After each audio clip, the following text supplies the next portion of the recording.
Lo que peligra en este momento también es la realización de la PEC. El Foro Económico Asia-Pacífico, con la llegada de representantes, mandatarios, autoridades, ministros, diplomáticos de más de 15 países, que se va a realizar aquí en nuestro país, peligra, por supuesto. Peligra, y vamos a hablar de eso detalle a detalle, porque los enemigos de la PEC, los destructores del Perú, están alerta y están ya armando todo este plan siniestro para evitar que se realice. Y ay de ti que se realice, porque seguramente van a incendiar el Perú, por supuesto, porque ese es su plan, Son Antauro Humala, el bacán poco corrupto Martín Vizcarra, Roberto Sánchez, aliado de Álvaro Campana y Verónica Mendoza, que están ligados a las FARC de Colombia, con fotos y videos que ya hemos presentado y hablado al detalle. Y por supuesto que vamos a estar también hoy, en el programa, que vamos a determinar a cada uno de estos actores siniestros, con Carol Paredes, congresista de la República, con Alejandro Muñante y también con los dos ex jefes de DIRCOTE, para hablar del Movadef, la disolución definitiva de una sentencia del Poder Judicial que dice que Movadef es un organismo de sendero luminoso. Tanto tardaron en negarlo, 20 años, y nos han destruido, porque es la misma Luz Pacheco, la faldera, ahora la alcahueta de Antauro Humala, la que dijo que los terroristas sí podían tener un partido y participar, porque no se les podía excluir de su vida después de haber pagado una condena. No es cierto, porque todo país tiene derecho a elegir el perfil del gobernante o político que quiere elegir para que pueda administrar miles de millones de dólares y por ende el desarrollo y el futuro de un país. No es una broma, no es ir a estudiar, él puede ser libre, eso es lo que le da la gana, pero elegirse para poder administrar dinero ajeno, no. Eso no puede ser. Cualquier país desarrollado ya lo ha hecho. Vamos a dar la bienvenida a nuestro invitado, el exministro del Interior, general de la Policía en retiro, Kluber Aliaga. Bienvenido, general, ¿cómo está? Muy buen día, Claudia, encantado de estar en tu programa. Muchas gracias. La situación del Movadef es una, y por otro lado, el foro de la PEC, la amenaza. Nadie quiere en el Perú que la PEC no se realice, pero como están las cosas, los países que van a llegar ya han enviado su alerta, ya han enviado sus informes de inteligencia y ya saben que hay toda esta planificación desastrosa y siniestra. ¿Y usted cree que se van a arriesgar? Claudia, a lo que has mencionado, que todo está perfecto, prácticamente hay poco que añadir. Hay que ponerle ahí una... No hay mucho que añadir. Sí, no hay mucho que añadir. No hay mucho que usted tiene que hablar como sí, exministro. Pero ¿qué hacemos? Es la palabra, ¿no? ¿Cómo hacemos que la PEC funcione? Sí, habría que agregar una cosita más de riesgo. O sea, estamos hablando de la parte de los riesgos, totalmente. Luego vamos a las soluciones. En riesgos hay que añadir ahí de que viene el líder de los Estados Unidos, y Estados Unidos tiene muchos frentes.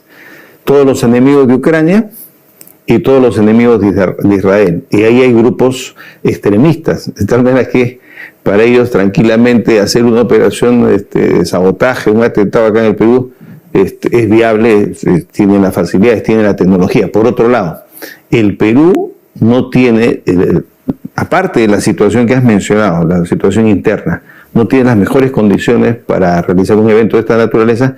Y peor aún, las fuerzas de seguridad, llamemos la policía, las fuerzas armadas, no tienen el equipamiento básico, no tienen la alta tecnología para poder hacer toda la cobertura, la vigilancia electrónica de todo movimiento.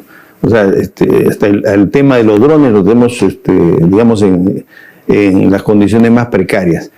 Quiere decir que no tenemos el equipamiento, no tenemos el marco legal adecuado. Los policías usan armas y lo mandan a la cárcel. Muchos policías no quieren usar armas. Ante una turba demoniada, la policía no puede hacer nada. Hemos visto casos en que, por ejemplo, en el Baguazo, todo un destacamento le puso sus armas. Entonces, tenemos como un país... en los 90. Tenemos un país donde las fuerzas de seguridad no pueden responder en la misma medida que hacen los delincuentes, porque los delincuentes no respetan vida ajena y utilizan todas las armas que puedan. Ellos no. ¿Por qué? Porque inmediatamente son procesados, son encarcelados, de tal manera que no tenemos las mejores condiciones para dar seguridad a todos los líderes de tantos países que van a venir al Perú. Es ya, parece una comedia, ¿no? una comedia, porque la persona que también estaba a cargo de la APEC, que era el ex canciller, el ministro de Relaciones Exteriores, don Javier González Olaechea, él procuraba siempre mantener esa línea, ¿no?, de orden, de disciplina, de introducir a las Fuerzas Armadas y la Policía Nacional, de armar el AP desde afuera. Él fue el que llevó a Dina Boluarte a Estados Unidos, después del fiasco y la patinadísima que tuvo cuando llegó y no había cita con Biden y a las justas pasó por su costado y mintió que hubo reunión cuando no había reunión. Y aún así le pagan sacándolo, ¿no? A la señora le llenan la cabeza con ideas y le dicen de que el señor González Olaechea quería ser presidente de la República y que iba a postular y que estaba usando su cargo para poder exponerse internacionalmente, como en este video cuando él habla y defiende el problema de Venezuela a favor de los demócratas y los pone en evidencia y entonces lo premian sacándolo. Y allí le llenan la cabeza a la señora Boluarte, que la verdad que llenarle la cabeza tampoco tiene mucho trabajo porque es muy pequeña. Entonces, con 3 cosas que se le digan ya se llenó como si fuera un maremoto, ¿no? Entonces, aquí ha habido malas decisiones previas sabiendo ya desde hace más de un año que iba a haber un APEC. Así es, Claudia. Hay que ver también que cuando de producirse la APEC, las fuerzas de seguridad, llamemos la policía y las Fuerzas Armadas, van a tener que no concentrarse solamente en el tema de apego a la seguridad de los países que nos visitan, sino de todos los puntos rojos que hay en el país, en diferentes zonas, y donde posiblemente se puedan dar alteraciones en el orden público o acciones de fuerza, movilizaciones, marchas, etc. La coyuntura no es la más deseada, y efectivamente yo lo que veo es que hay sectores políticos que quieren ganar en río revuelto y que precisamente no es lo que más favorece al Perú. Como tú lo has mencionado, lo que más le favorece al Perú, porque los gobiernos son pasajeros, son temporales. ¿A cuánto le queda a Dina? Entonces, menos de medio año quizás, según el corrupto Cerrón. Sin embargo, el APEC es un evento de carácter internacional que está trayendo a los líderes de todo el mundo y representa para el Perú muchas posibilidades. En principio, si estos visitantes vienen a Perú, están diciéndole a todo el mundo que es un país seguro, y eso atrae turistas, y los turistas dan mucho empleo, mucho trabajo en el Perú. Por otro lado, nosotros somos un país rico en recursos naturales que podrían servir para poder pasar algún nivel en el tema de la industrialización, y que algunos de estos países, algunos de estos empresarios o estas empresas puedan decidir poner acá algunas de sus plantas para poder producir y distribuir en Sudamérica. Generar industria. A fin de cuentas, el hecho de que estos países hayan aceptado de que el APEC se realice en el Perú es por la posición geoestratégica que tiene el Perú, al centro de toda la comunidad de Asia-Pacífico, especialmente en el mercado sudamericano. Porque los asiáticos ya tienen su mercado, los americanos tienen su mercado. El único mercado que se están disputando es Sudamérica. Y acá vamos a tener el principal puerto, el nudo central, de tal manera que el Perú es un país estratégico para ellos, más que para nosotros mismos. Y nosotros debemos ver la forma en que sacamos provecho a esta bendición de Dios, este regalo de Dios de habernos puesto pues en una posición privilegiada. Ahora, la situación ilegal en la que se están colocando estos supuestos pseudo líderes políticos que en realidad están estrenando su cara. Julio Campos, nadie lo conoce, pero ahora como está con el IDL, está aquí con este abogado de terroristas que toda la vida ha fungido ahí en ese nicho para que vengan los aportes de Europa y de Estados Unidos y los alimenten y los banquen, porque de eso viven, jamás han trabajado. Y ahora entonces ellos ilegalmente se colocan para capitalizar, pero también tienen jefes superiores. O sea, no son los que en realidad aquí parten el pastel, sino son por ahí un pedacito de coco o de la cereza. Pero la realidad es que a nadie en este marco internacional siquiera hay un pronunciamiento por parte del procurador del Ministerio del Interior para alertar y advertir. O sea, no hay un trabajo previo de inteligencia, no hay un trabajo previo de prevención de decir, estas personas ni bien intenten hacer esto en marco de un evento internacional de tal envergadura, van a ser detenidos, van a ser procesados. Eso no puede pasar. Claro, es que el discurso tiene que hacerse en dos frentes. No puedes incendiar una institución el día que vienen 20 presidentes. Yo creo que hay una mala política de comunicación de parte del gobierno. En primer lugar, el gobierno debe decir, estén de acuerdo o no estén de acuerdo con el gobierno, este es un tema que interesa a los peruanos y es preferible que nuestros problemas los resolvamos después. Tratemos bien a los anfitriones. Es decir, deslindar el tema del evento con una cuestión de apoyo político y pedir a la población que cualquier acto de protesta se postergue para después, ¿no? Entonces, si es que logramos nosotros ganar la voluntad de las personas para que asuman una posición de este tipo, hagan una protesta pacífica en todo caso, hasta por redes sociales, ya, estoy en desacuerdo con el gobierno, pero no necesariamente manifestaciones violentas, podría darse esta situación con una buena política de comunicación. Y por otro lado también el mensaje represivo, que también tiene que existir, pero demostrando capacidad. Porque hemos visto pero es un por mensaje ejemplo, preventivo más que represivo, en realidad. Sí. En la época de Pedro Castillo salían a marchar miles de personas, pero nadie rompía ni una flor. Nadie rompía ni la reja, ni el carrito sanguchero de la señora del anticucho en la avenida Bancay. Nadie hacía actos de violencia, nadie quemó nada, no pasó nada, pero ya sabemos los antecedentes. A la hora que salen estos grupos como Ágora Popular, que se llevan muy bien con el MRTA, a la hora que sale el Movadef indignado, porque están muy indignados, están con sed de venganza y tienen que saberlo. Acaba de sentenciar al partido de Antauro Humala para que ya no postule, para que sea inhabilitado, borrado de la faz de la tierra, para que no se ponga ni una bandera de Antauro ni en Marte. Y además el Movadef ya quedó sentenciado para siempre de que es una organización terrorista de Sendero Luminoso. Y 20 años tomó que eso reconocieran. Y defendiendo el Movadef, esta gente diciendo que si se le impide que ellos postulen a ser partido es porque les temen. O sea, esto ya es aberrante, pero están con sed de venganza. Y deberían ser mucho más duros y más fuertes en el tema de la estrategia. ¿Qué plantearía usted si estuviera en el lugar del señor Santibáñez, que ya creo yo que no da para más, y lo último ha sido lo de los trajes de los bomberos?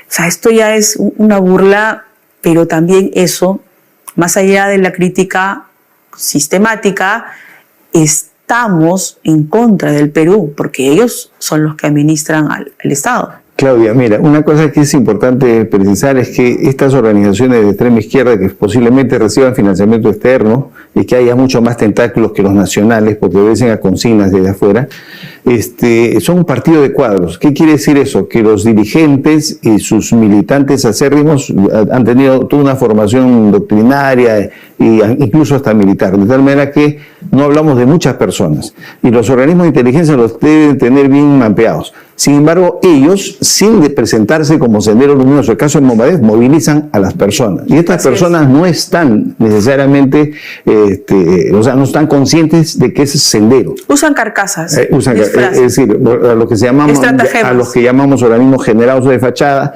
y que tratan de manejar a la población. O sea, la estrategia tiene que consistir en dividir esas dos cosas, hacerle ver a la gente que no sea utilizada, no sea un tonto útil de estas organizaciones terroristas. Y por otro lado, acciones de inteligencia operativa, estratégicas, contra estos agitadores, en el momento oportuno. En la primera vez que quieran incendiar la pradera, se tiene que producir la intervención y la detención y con eso se neutraliza todo. Entonces, la acción policial tiene que ser muy fina y requiere no solamente presencia de personal uniformado, requiere trabajo de inteligencia operativa para que las detenciones, las intervenciones se produzcan de manera oportuna y, digamos, efectiva, ¿no? ¿Qué otra cosa se puede hacer para delimitar la zona del aeropuerto, la zona de la capital y donde va a ocurrir todo el acto de ceremonia internacional que va a durar varios días? O sea, no es de un solo día, no es de 2 días. Esto tiene ya previa preparación, porque van llegando un día previo, incluso se quedan a comer, a hacer turismo. Entonces, aquí todo está mal, ¿no? No hay un tema de concientización, no ha habido una estrategia de la presidenta para evitar esto y por supuesto que también se están aprovechando de la situación porque ahora que ellos salen en medio de todo este foro internacional van a tener mayor notoriedad en la prensa porque así funcionan ellos. Y esta gente, que son conocidos como las cajas de resonancia de todo tipo, de extremista, porque eso hacen. Cuando salíamos a marchar los demócratas en la época de Pedro Castillo, el día 5 de noviembre, que fue la marcha más grande de la historia política del Perú, y no hubo ni un solo acto de violencia. Y usted vio en pantalla, el único canal que lo transmitía era Huilas Televisión en ese momento, y nadie más lo transmitía. Y eran más de 150.000 personas en las calles. Nadie más.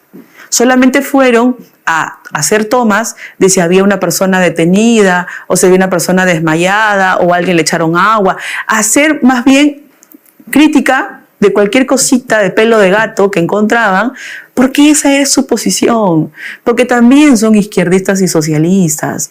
Hace rato hablábamos incluso de la ideología en las universidades. Eso es real.